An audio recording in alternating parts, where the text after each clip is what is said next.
This is College Matters from The Chronicle. I think this episode illustrates how the Trump administration's often very confusing, arbitrary seeming lines in the sand it's drawing are not matching what scientists consider to be the best way to study the populations that they study. In its first year in office, the Trump administration has terminated thousands of academic research grants at institutions across the country, shutting down studies it describes as wasteful or ideologically driven. The research under threat? Vaccine hesitancy, gender identity, racial inequity, and climate change. Anything politically taboo in Trump world has either gotten the axe already or is facing an uncertain future. This is all being fought over in court, of course, but in the long term, many scientists fear that government censorship of research could become the new norm. To learn more about all of this, we're turning to Stephanie Lee, a senior writer at the Chronicle of Higher Education who has reported extensively on these issues. Stephanie, welcome to College Matters. Thanks for having me. Well, you and I go way back, Stephanie, but this is your first time on the show, so I double welcome. Thank you. We know the Trump administration has sought to do away with just about anything related to DEI, diversity, equity, and inclusion. But you've been reporting on how this administration's politics are affecting lots of different areas of academic research. What kind of research is under threat right now? We have been seeing the Trump administration freeze, terminate, suspend research grants in many different ways throughout campuses this year. We've seen them freeze grants to Harvard and Columbia just wholesale, for example. Today, we're going to be focusing on cuts made for ideological differences, according to the government. So the NIH has done away with a bunch of grants that it says are related to diversity, equity, and inclusion, construing that very broadly, as well as LGBT and transgender issues, and climate change, vaccine hesitancy, to name some of the hot button topics. Mm-hmm.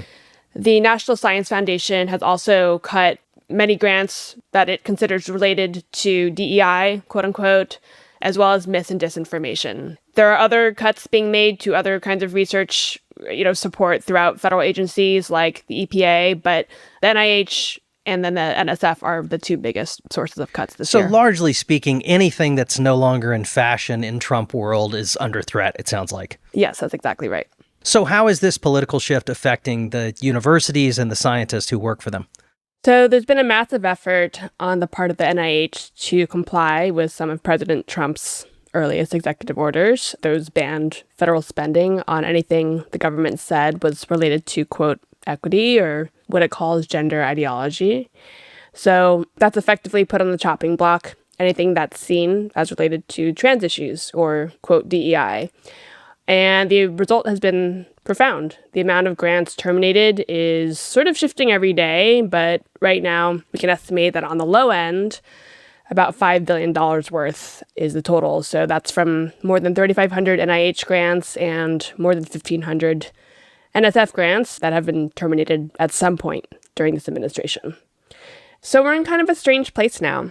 Scientists are being told to tone down the language that they use when applying for funding from these agencies. Like they're being told or advised to stop using terms like Latinx or use terms like various instead of diverse. And among those I've talked to, there's a strong feeling that they either have to change what they study or they have to change how they describe it. Right.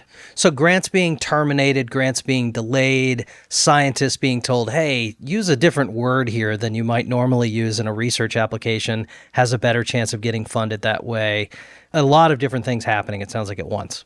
Yeah, and I didn't even mention that there's so many other categories of ways grants money is not being doled out. Yet another one is scientists who apply for NIH funding and their applications are not even getting reviewed by peer review panels the way that they have been for the last, several decades, but their applications are just being sort of sidelined into a no man's land, and they're just sitting there untouched by the system for months and months.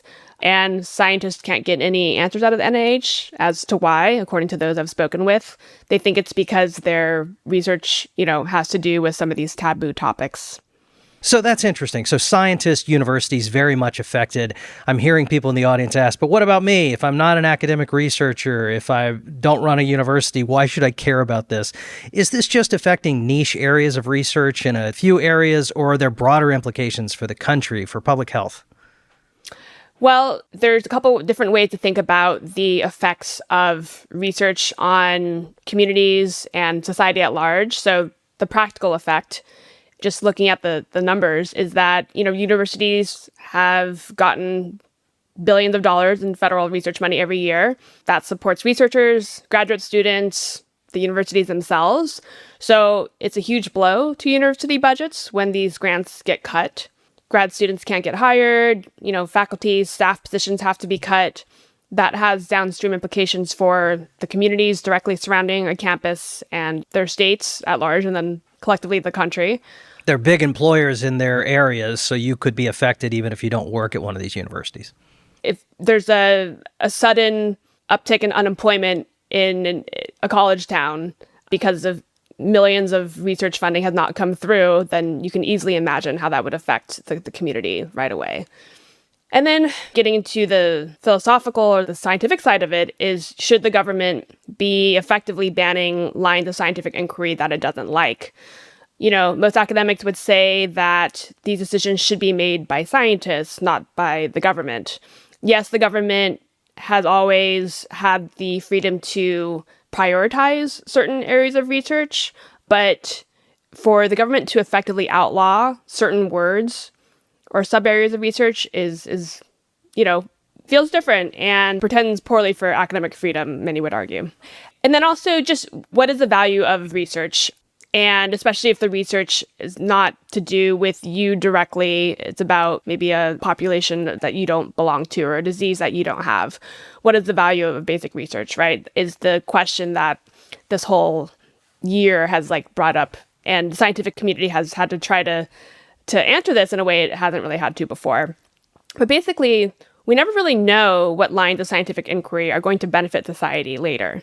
So if you think about the COVID vaccines, the mRNA COVID vaccines from Pfizer and Moderna that came out in record time, mRNA technology started being studied in the late 80s. And many years went by when if just a couple of researchers who were interested in the potential it could have to create treatments or vaccines. But it was very touch and go for a long time because it just took a lot of trial and error.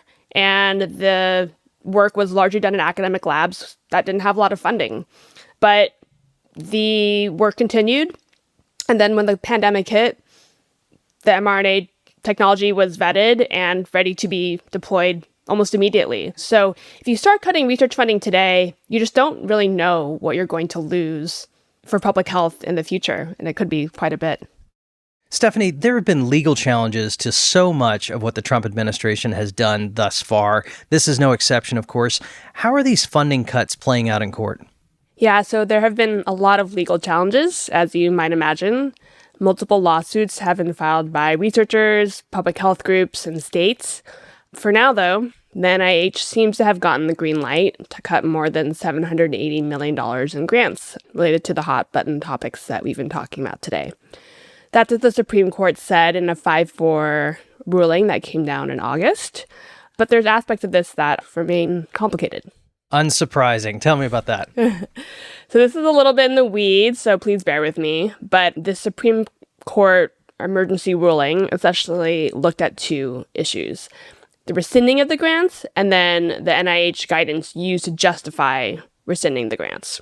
So the court granted an emergency stay, saying that, yes, for the moment, the terminations of those grants could continue. But most of the justices also said we're letting stand a lower court ruling, which said that the government's stated justification for those cuts is unlawful. So on that basis, legal counsel inside the NIH has recommended that the agency actually not continue the terminations. So in short, this fight isn't over, it doesn't sound like, but there are some signs, at least for now, that the NIH may not go ahead with these grant terminations. That's what it looks like right now, but it is very fluid. And in the meantime, this is all very disruptive for research. And research, not something you can turn on and off like a water faucet, I assume. There's a lot of connected parts, maybe refrigerators that have to be kept on, etc. Yeah, I mean, at a very basic level, freezers have to be kept on, the lights have to be kept on. And, if research was terminated in the middle where patients were involved and you let them go, you have to find them again. And then your study has been damaged because you've conceived of starting it as a very particular way with a very particular design, and that's been totally interrupted. Staffing wise, you have hired presumably graduate students and research assistants and community partners to help execute the study. And if those folks have their funding interrupted, then maybe they leave your lab entirely, get jobs elsewhere. And so you can't just summon everybody back together again with a snap of the fingers. We've talked about the big picture. We've talked about what's happening with the federal government, what's happening with the NIH, what's happening with the scientists and universities. But you have done a lot of reporting with people on the ground who are experiencing this directly. Talk to me a little bit about the scientists you've spoken to, perhaps specifically who are working in transgender research. So the Trump administration's actions are causing rifts in the scientific community in a lot of cases, and even within specific subfields in the scientific community. One example that comes to mind is a scientist I've been speaking to named Dr. Christy Gammerl. She's at the University of Michigan, Ann Arbor. She was, until recently, part of a larger research network that was studying HIV and AIDS in adolescents across America. And this was a network that funded a lot of different studies around the country via the NIH, including hers. Her study was about transgender youth of color. And then this year, the NIH cut funding for the whole network because it was quote-unquote DEI, and then brought it back when the leaders of that network appealed to the government. But it brought back the funding on the condition that Dr. Gammerl's study, again, in transgender youth of color, be left out. In other words, the network studying HIV and AIDS in adolescents across America as a whole is back, but Dr. Gammerl's study about transgender youth is not back. And Dr. Gammerl feels very mixed about this. She's happy that the funding as a whole is back, but sad for her own study, and considered this a moment of trans erasure for the HIV scientific community. I think this episode illustrates how the Trump administration's often very confusing, arbitrary seeming lines in the sand it's drawing are not matching what scientists consider to be the best way to study the populations that they study. Right, and it's also an illustration of how incredibly targeted these cuts are, right? It's okay to study HIV, we guess, but not among transgender people. Dr. Gammerl felt like she'd been singled out, and her argument is that if we hope to combat the HIV/AIDS epidemic in America as a whole, it would be good to look at populations that contracted at higher rates than others, or examine why certain populations might struggle with preventing it more than others. And so her argument is that transgender people are a part of that puzzle, and to ignore it means you're limiting yourself from really tackling the issue as a whole at hand. Understood. And I'm curious, this is obviously one scientist you talked to. I'm curious how representative her experience is. Do we have a sense of how common this is for people who are working on transgender issues? Yeah, from the start of this administration, scientists have been worried that certain words in existing grants or applications are going to be flagged. So you can imagine what those words are when it comes to trans issues: affirming care, assigned at birth, biologically female. So even if those words aren't outright banned by an agency, scientists are getting the message that they should avoid using those words. And a group called Grant Witness, which has been collecting crowdsourced and government data to get an idea of how many grants have been terminated, indicates that since the beginning of the year, the NIH has pulled the plug on more than 1,000 grants about LGBTQ health. Stick around. We'll be back in a minute.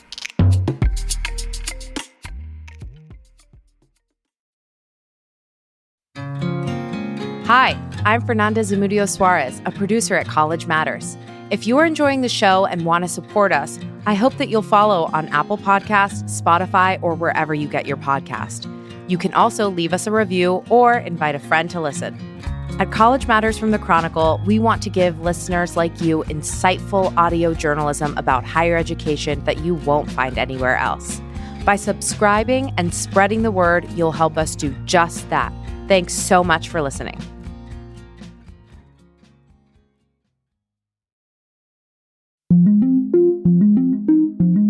We've heard sort of the perspective of the scientists. They're obviously quite aggrieved by this. But I'm curious about the grant-making agencies themselves. When the NIH is asked to defend these decisions, what's its response?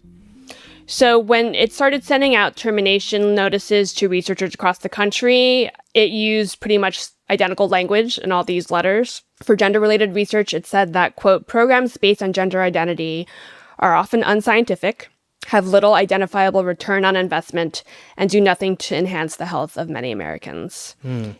For other research that it considered quote-unquote DEI related, it described it as based on primarily artificial and non-scientific categories, based on amorphous equity objectives that are antithetical to the scientific inquiry, and ultimately do not enhance health, lengthen life, or reduce illness. They also said that the studies are used to support unlawful discrimination on the basis of race.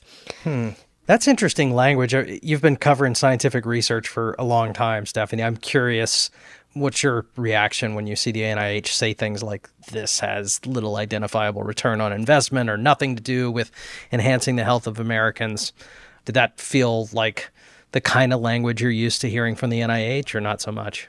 It is definitely not language I'm used to hearing from the NIH. I mean, as recently as last year, the NIH was encouraging scientists to pursue research projects about these populations and about these topics. They had all kinds of calls for funding specifically about structural racism, LGBTQ populations. Scientists were really encouraged to explain how their projects, even if they weren't explicitly about those topics, would include or benefit groups underrepresented in scientific research generally. And so scientists I've spoken to feel that this is a really, really abrupt about face. It's created a giant sense of whiplash among them. And, they acknowledge that this administration is different in how it views these issues from the previous administration. But what they're struck by is that instead of letting the grants that they've previously awarded play out, and finish the funding, perhaps the NIH would say at that point, we don't want to fund you anymore. That would be one thing. But in this case, the administration is pulling the plug halfway through, partway through. Some of these researchers have barely gotten started with their projects. That total abruptness has left them without the ability to plan for the future. Because there's a political rhetoric here that I'm hearing in that NIH language that feels very Trumpian, for lack of a better word, which is a very America First idea. We're going to fund things that help Americans, and this is niche research that helps your liberal friends, not the big us. And I wonder how scientists respond to that sort of narrative. It's never been easy to get NIH funding. I just want to say that, up front, NIH only funds about 20% of grant applications, but scientists would say that their work is important and worth funding because gender and sexual minorities, for instance, in America, are also Americans. And studying illnesses that are more prevalent in certain groups or ways to reduce health disparities between different groups is crucial, they would say, because these are major reasons why life expectancy in the U.S. trails even much poorer nations. So even if you were making like a cold-hearted case that this is about America being the best, you're saying that some of our outcomes relative to certain populations sort of weight down the country's overall public health numbers, which puts it behind some other nations that probably don't have as much money or resources. Absolutely. For being the wealthiest country in the world, America really lags behind in a lot of indicators of quality of health and mortality. Scientists would also say that, their research may be about a particular population that you may not belong to, but it can have broader applicability to other people. So one of the scientists I've spoken to is Sarah Campbell. She's at Rutgers University at New Brunswick. She's an associate professor of kinesiology and health. She had wanted to study the effects of estrogen gender-affirming hormone therapy, and that's used with transgender populations. Dr. Campbell had submitted an NIH grant application to study how taking supplemental estrogen might affect your gut microbiome. And the microbiome is the trillions of bacteria and other microbes in your body that help with digestion and other bodily functions.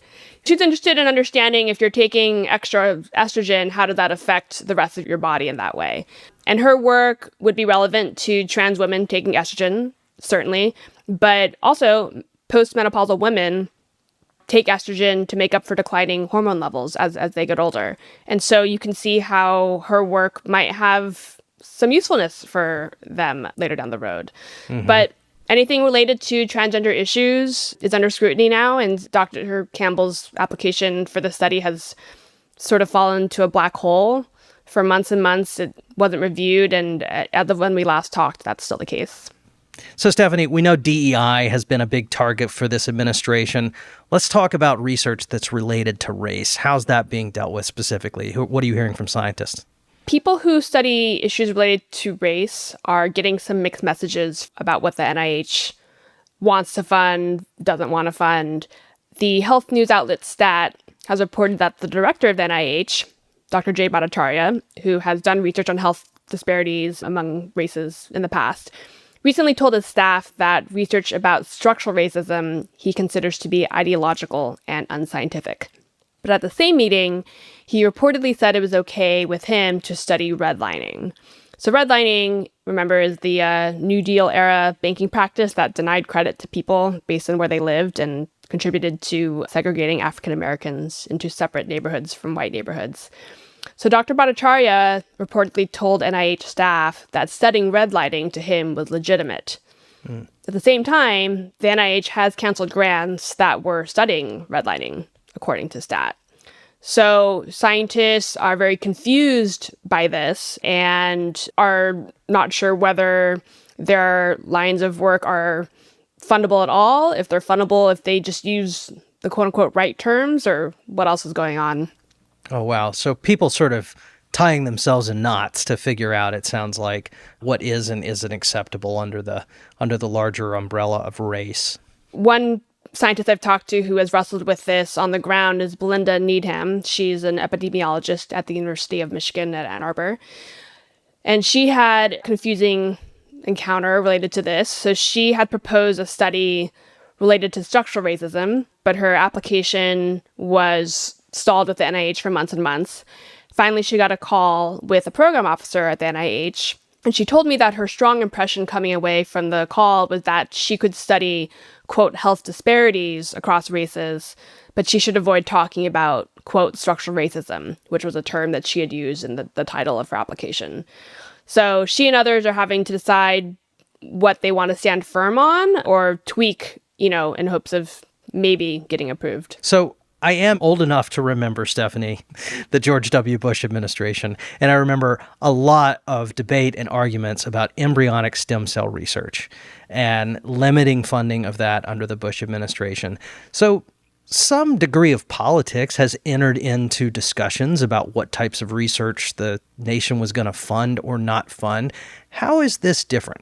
I would say that the scale is what makes these two eras very different. So Bush's efforts to restrict science were pretty much limited to restricting federal funding for embryonic stem cell research due to his abortion politics. And his administration was accused of altering government reports to downplay climate change. Trump, though, is making wholesale cuts to science agencies. He is firing government scientists and staff by the thousands, and he's killing billions of dollars worth of grants in ways that are being vigorously challenged in court. Bush proposed doubling the budgets of the NIH and of PEPFAR, which is the global initiative to combat HIV and AIDS funded by the US. And Trump has proposed massive cuts to both. With the NIH, he's proposed cutting it by 40%. Bush was a standard Republican who backed scientific research in ultimately a bipartisan way, and Trump is trying to dramatically shrink public funding for research and to attack scientists and scientific institutions. Okay, so you see this as very different than the types of politics we've seen entering into research funding in the past. Absolutely. Very, very different in terms of the speed and the scale and the widespread aggressive nature of what the administration is doing. Yeah, and it's worth underscoring something you just said. For all of the back and forth and fights in court over what is going to be cut or what's going to be restored, the goal is clear. Cut the NIH budget by $18 billion or nearly 40%, right?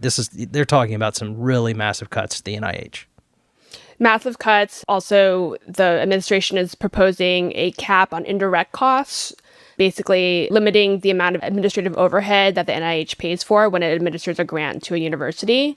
And those cuts, universities say, would be devastating to their budgets as well. So just so many ways in which the administration is trying to pull back from its support of universities and the research that happens there.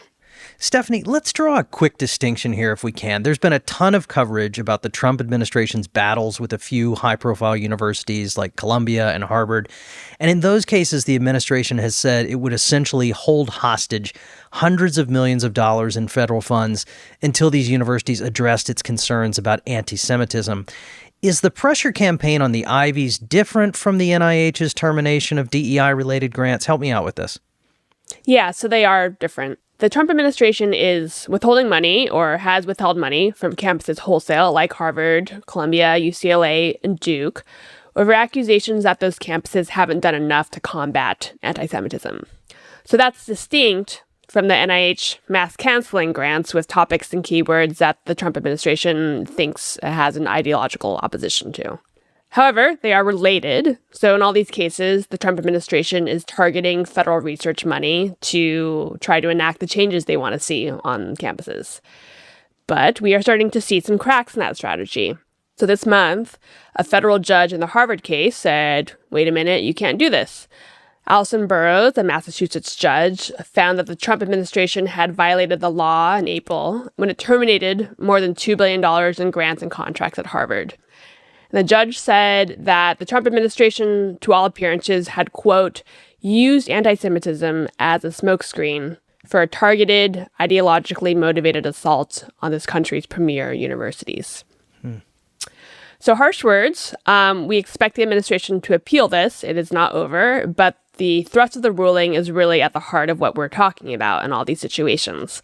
How much can politics drive research funding decisions? Can the government pick winners and losers based on ideology? And these are the big questions running through all these cases. And it's all part of this larger story of the degree to which this administration has dug in political positions that are affecting how money flows. You know, since World War II, the federal government decided that investing in American universities and American science and innovation was a good thing for the country. And so there has been this mutually beneficial relationship built up over those decades where the government pumps billions of dollars into labs at academic institutions, and the universities have grown because of it. And the research innovations we've developed have been, so many have been government funded since then. Mm-hmm. But now the government is fundamentally rethinking its relationship with the universities, trying to pull away from it and undo that relationship in like record time. So, bigger picture, when you talk to scientists, what do they say the long-term consequences of this might be?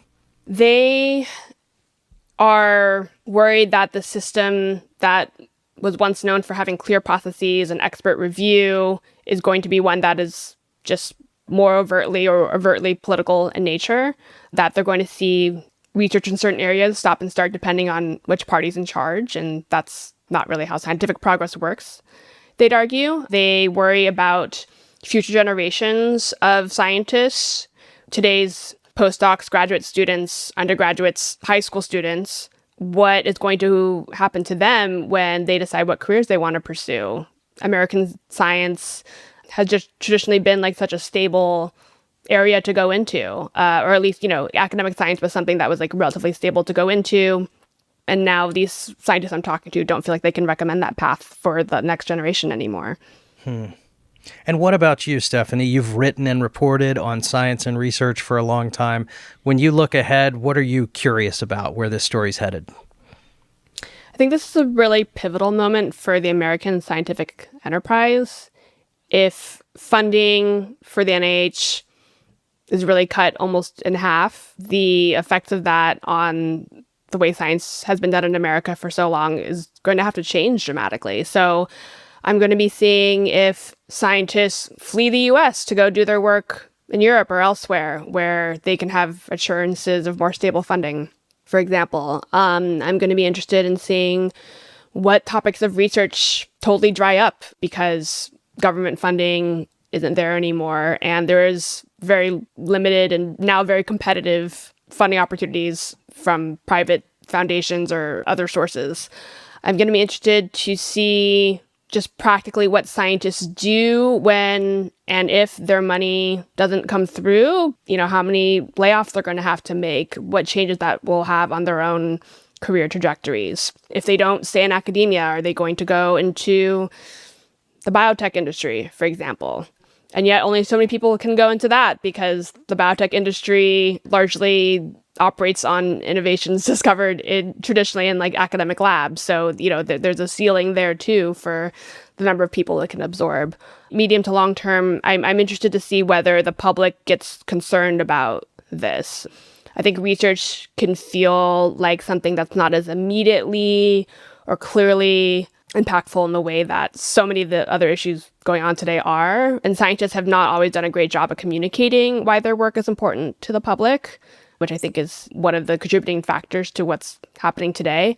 So as scientists start to get more vocal and people maybe become more aware of the situation, will there be sort of collective action or movement to try to stop this? Yeah, and as you've said throughout this conversation, the fruits of research take a long time to bear out, so it may be hard to understand the applicability or the importance of it. Just ask somebody who writes press releases for a college or university in this country, right? But thank you for following this as rigorously as you have, Stephanie, and I hope you'll come back and talk with us more about it as this develops. Thanks so much for having me.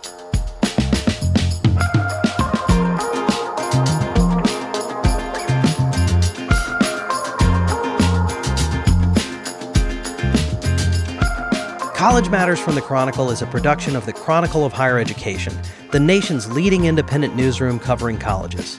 If you like the show, please leave us a review or invite a friend to listen.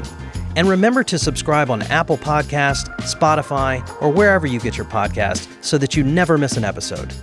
You can find an archive of every episode, all of our show notes, and much more at chronicle.com/College Matters. If you like, drop us a note at collegematters@chronicle.com. We are produced by Rococo Punch. Our Chronicle producer is Fernanda Zamudio Suarez. Our podcast artwork is by Cottrell Thomas. Special thanks to our colleagues Brock Reed, Sarah Brown, Carmen Mendoza, Ron Coddington, Joshua Hatch, and all of the people at the Chronicle who make this show possible. I'm Jack Stripling. Thanks for listening.